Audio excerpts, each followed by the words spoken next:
There's a saying that if you see your neighbor's beard on fire while you are criticizing him, look for water quickly and soak your own. Look for water and do what?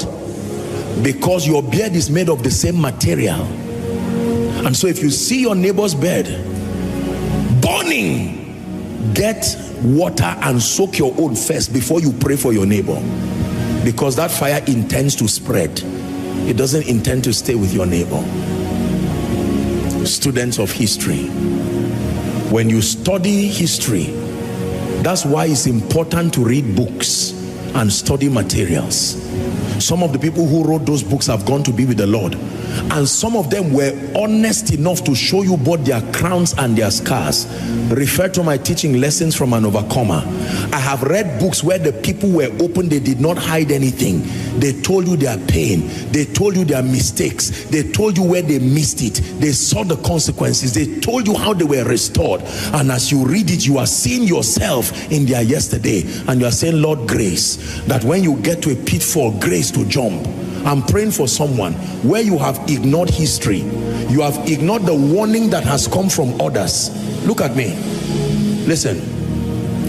When Lazarus, are we still Bible students? When Lazarus met with the rich man at the bosom of Abraham, the rich man requested, when he saw, you know, the rich man was busy burning and Lazarus was at Abraham's bosom, the Bible says, the first request was, please let Lazarus dip his hand in water and quench my thirst. I'm not looking for a cup.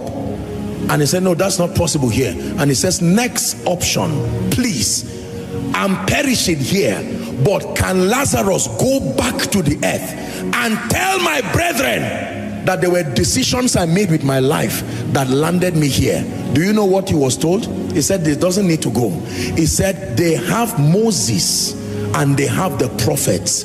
That means there are people I have given insight to. There are principles and there are insights from the Spirit. They can tap into realities beyond their understanding and bring it through the frame of their mind and communicate it. If they will not listen to them, even if someone were to come from the dead and speak to them, they will not listen. Do you know what that means? There are people today who are custodians of history, both the pain and the crown of history, and sometimes they are honest and lavish enough to teach you and tell you this is how it works. It is the reason why dishonoring fathers is foolishness of the highest order.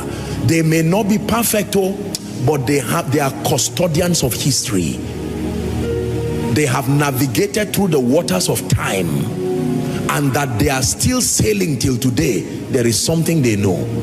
Experience is not the best teacher, but it's a teacher, especially as taught by a survivor.